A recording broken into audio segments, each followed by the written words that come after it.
Hi, Shola. Yes, we can hear you. Can you hear me now? Yes, loud and clear. Okay, good. Yeah. Uh, is it better now than the first time? Please just get cracking. Thanks. Okay, good. So I think, like I said, the introduction of the objective of these talks are just going through the introduction. We'll discuss the etiology and indications and the type of implants that we use. Just have a run through of the surgery itself, but not really into depth. And then just go through the complications that can arise. Not completely exhaustive, but just to give you an idea of what can happen if the surgery doesn't go as expected. Total hip replacement is a surgical procedure. Mainly it was designed to try and replace a diseased hip and provide a new bearing surface, which reduces the pain and hopefully improves the function of the patient.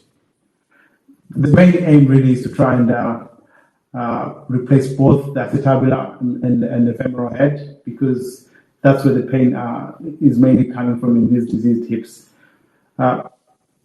It is the most commonly performed and successful operation, I think, at the moment.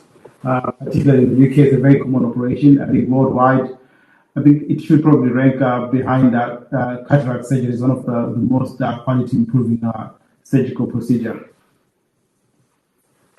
So basically what you're trying to do in total hip replacement is, if you look at the slide, replace a diseased hip, which is, i.e., reduced joint space. There's a lot of sclerosis that you can see in this hip, this whiteness that you're seeing there, that causes a lot of pain and discomfort to a patient. And what you're trying to convert is to try and put implants in there. The acetabular implant, which is what I'm highlighting there, with the femoral head and the stem that sits inside the femoral shaft, to try and recreate that hip joint for the patient and try and hopefully eliminate pain and discomfort. The current hip replacement that we use, I think, mainly in the world and particularly in the United Kingdom, although they were there before, were particularly pioneered by, say, John Chanley in the 1960s, when he introduced this whole concept of femoral stem polyethylene acetabular component and bone cement, which I think is quite widely used in most of our hip replacements in the UK. I think specifically in our trust, in essence, what we're trying to create is a low friction arthroplasty, which allows for the hip to last longer and reduce joint wear of your implants. So as we say, the indication, the main one I think that we see often is primary hip osteoarthritis, which is mainly age-related, bit of family history in there.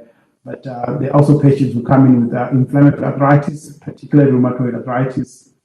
And then in our center, as in many other, I think, UK NHS hospitals, you tend to then have patients who sustain neck of femur fractures, which are mainly intracapsular fractures, where you feel that the blood supply to the neck of the femur is going to be compromised.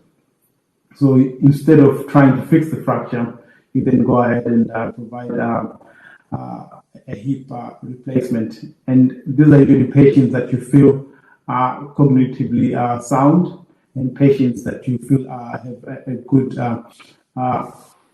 baseline function, and also with limited with comorbidities that ensure that they can sustain this operation, because it is indeed a major operation.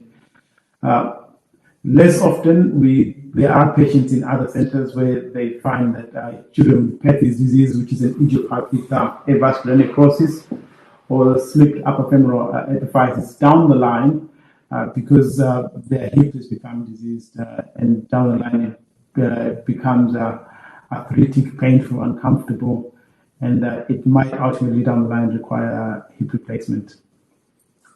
You can get osteonecrosis of different causes, like I said, after a fracture, or in patients who are alcoholics, patients with lupus as well, and at times the cause is not known.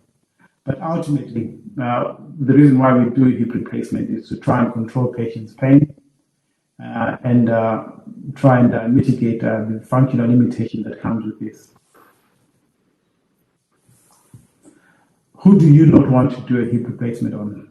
You're trying to avoid to do a hip replacement in patients with an active joint infection or an active systemic infection. Because as you are aware, these implants, unfortunately, if they become infected, it becomes very difficult to clear an infection in a joint which has been replaced. This might end up meaning that the patient needs, multiple operations to clear this, to try and clear this infection. So, if you can identify a patient who already has a joint infection or a systemic infection, i.e., urinary tract infection, chest infection going on, or cellulitis around that limb or anywhere else, and then, well, you shouldn't be really doing a total hip replacement for these patients. You can try and avoid it as much as possible. And from a functional point of view, you want someone who is cognitively sound patient, because there are some precautions that you need to take to try and keep that hip in place. So a patient with dementia, some say a patient with, who will not be able to engage in that post-operative rehab with psychiatric disorders, those can be, some contraindications to doing this operation. If you've got neuropathic disease as well, and I've just listed BMI there, particularly as an area of discussion, because it is not a rock solid contraindication to say you don't have to do a total hip replacement. But we find that there is a slightly higher risk of post-operative complication than after in patients with a higher BMI as compared to patients with a lower BMI. So I think in some centers, the cutoff for consideration of doing a primary hip replacement might be about 35 BMI or 40. And some centers would advocate that patients be seen by their GPs and their physiotherapists to go through regimes of trying to reduce weight first before doing an operation. So it's an important area just to discuss it with the patient before you go ahead and do a total hip replacement so that they are on board as well. And before you do a hip replacement, as I've mentioned already, there are things that you want to be looking at. There are patient factors, there are surgical factors, and there are prosthetic factors that you have to take into consideration. So obviously the age of the patient is important. You don't want to do it in a very young patient because, as we know, in as much as the total hip replacement has a good lifespan, can give you up to 20 to 25 years, 30 years, depending on how you use it. But you don't really want to do it in someone who is young, because that ends up meaning that they might need another surgery down the line, which is a major surgery as well. You also want to try and avoid it in very old patients who are frail with multiple comorbidities, because again, that comes with risks as well, because it isn't a minor surgery. So just things to discuss with the patient, and as you see them in clinic, just in terms of what treatment options you might give them. It's important to discuss the functional demands of the patient. I think, what are they still doing? What do they intend to do? Are they a high functioning individual? And because they tend to wear out their hip replacement faster than patients who are not.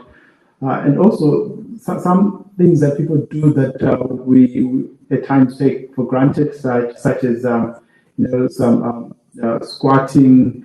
I think where I come from in Africa as well, in terms of the types of toilets we use, if you're using a very low-lying toilet, that increases the risk of dislocation. So these are things that you just want to discuss with patients before you do an operation, just so that even after you've done an operation, there can be modifications in their lifestyle to try and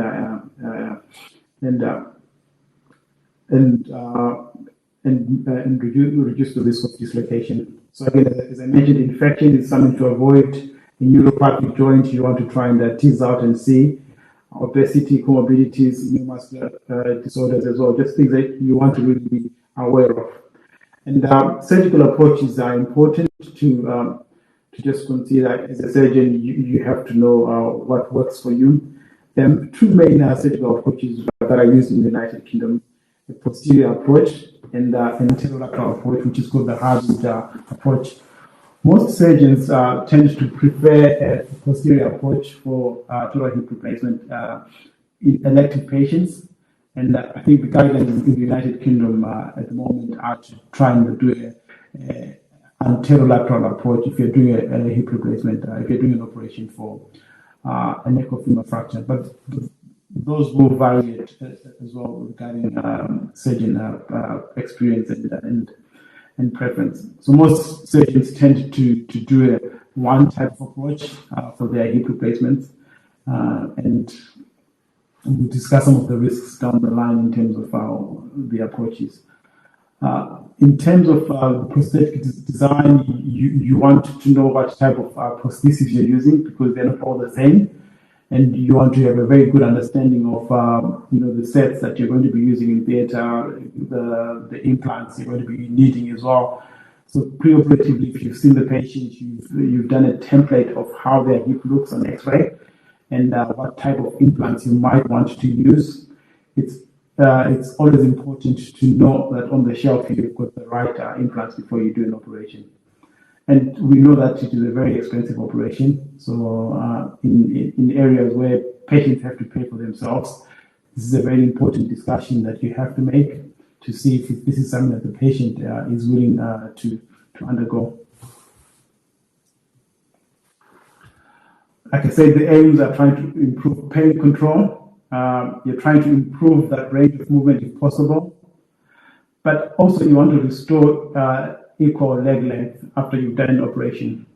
You want to make sure that the patient has a stable, functional hip. And also you want to make sure that this fracture, this hip replacement that you're putting will last long. And there's some technical things that you probably want to discuss regarding implants as well. The way you put them, there's a Wolff's law which just shows you that bone is a living tissue, and for every stress that it undergoes, it tries to go through remodeling, which means it recruits osteoclasts to break down areas where there's stress and creates a new bone through osteoblasts to make sure that the bone is strong. So in terms of the implants that you put, how you place them, there are some drawbacks that have been seen in the past as total hip replacement have evolved in terms of some of the implant designs where there's an area of the bone that no longer gets loaded, and as a result, it becomes, I think, less strong, putting it at risk of fracture and loosening of the implant. So these are just important things and aims that you just have to be aware of before you do a total hip replacement. Just a bit of the biomechanics. So what are you trying to do really in terms of the hip replacement? You're trying to recreate the biomechanics that are already there in a patient before they have a hip replacement. And this diagram here just shows, this diagram here, the X-ray here just shows the forces that are acting through the hip. The main ones are the arrow that's going up there is called a ground reaction force. It basically is a result of the weight of the patient and the amount of balancing force that comes from the abductors, which are muscles that are coming from the hip and trying to insert here at the greater trochanter. If you go on to this diagram here, what I'm trying to explain is that there's a distance from the center of rotation of the femur and the distance of the center rotation of the femoral head. You want to calculate that the force that is coming through the abductors should be equal to the force that is of the weight of the patient and this distance B here. This allows the patient to keep the pelvis straight as they're walking and even as they're running as well. And these are important considerations to take in terms of where you position your implant when you're doing an operation. The types of implants that we have, these are just the different designs. So at the top here, these are femoral implants. So this is a femoral stem, and you see that it is different from this other stem here for obvious reasons in terms of how they will function, and I'll explain that later. The one on the left, which looks shiny and silvery, would be a cemented taper slip kind of stem, and the one on the right here, which is extensively porous, is coated. This would be an uncemented femoral stem. And also there are different designs of the acetabular cups as well. Again, there's this metal looking one which looks like it's got a lot of grit in between. That's an uncemented acetabular cup. And the one that is just next to it, which looks plastic-like, which is made of polyethylene, that's going to be a cemented acetabular cup. And what I mean by this is that there's a chemical we use, bone cement, which is basically a grout that you have to fill in first before you implant this uncemented implant, which is this femoral stem and this polyethylene cup. I'll discuss that further down the line. So the different designs of acetabular cups, like I've said, so you've got a cup which is the one that sits inside your acetabular socket after you've removed, you've cleared up and prepared the surface of the acetabulum. And within that cup, you will have a liner, which is made of polyethylene usually, or also made of ceramic as well. These cups can either be, like I said, uncemented, which basically it's going to sit in the acetabular cup. And the way it sits in there, it's a press fit mechanism. So what you're trying to do initially is to prepare your acetabular socket so that this fits in. And over time, bone that is in the acetabulum grows into this cup and reinforces that hold of the acetabulum.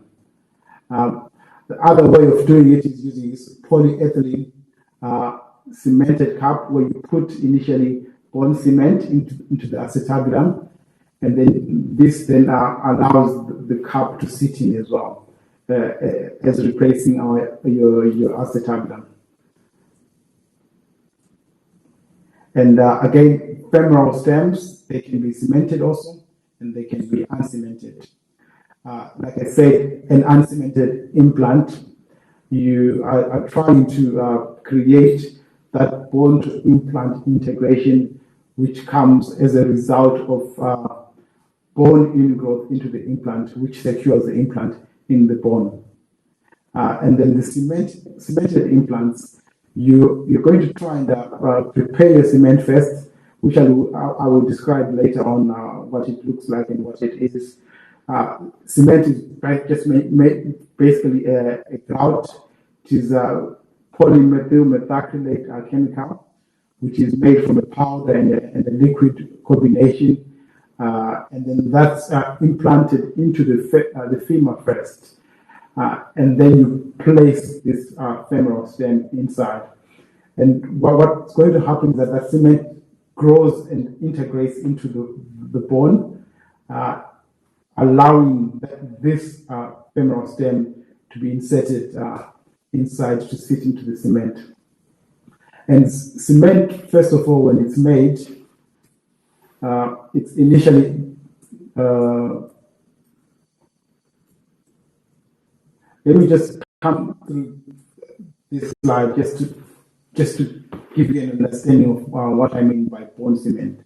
So it is polymethyl methacrylate, which is made of a monomer liquid and a polymer liquid, the polymethyl methacrylate.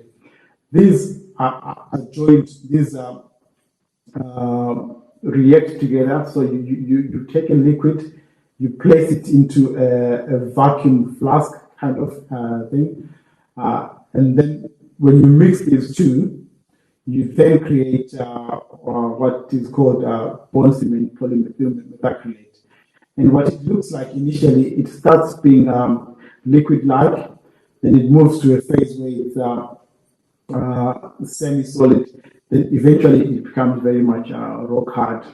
And what you're trying to do is, once you've mixed these two, you want to put it, to implant it into the femur when it's just moving to that phase where it's semi-solid and not very hard, so that it then grows and implants into the bone inside. When it then implants the bone inside, you also want to put your femoral stem during that time when it hasn't hardened, so that the cement itself takes the shape of the bone, and then this allows transfer of forces from the hip through the femoral stem into the cement, and then transferring that same force into the bone. And what you're trying to do is that, in as much as you're putting an implant into the femoral stem, you want the load that is going through the human body to be transferred directly into the bone, because, as I said, bone is a living tissue. It is constantly remodeling. And what triggers that remodeling are constant stresses, i.e. weight. So all that constant loading when you're walking and running, that load, if it's constantly transferred to your femur, it allows your femur to constantly be in a state of remodeling and remaking itself, such that in as much as you have a cement, you have an implant, you still have a functional, strong bone there, because a functional, strong bone is important for this cement, for this implant to stay in place. I don't know if that's clear with everyone. I just wanted to clarify that, because I'm just talking about cement, so that at least you know what I mean by bone cement. So we've talked about your femoral stem, we've talked about the acetabulum.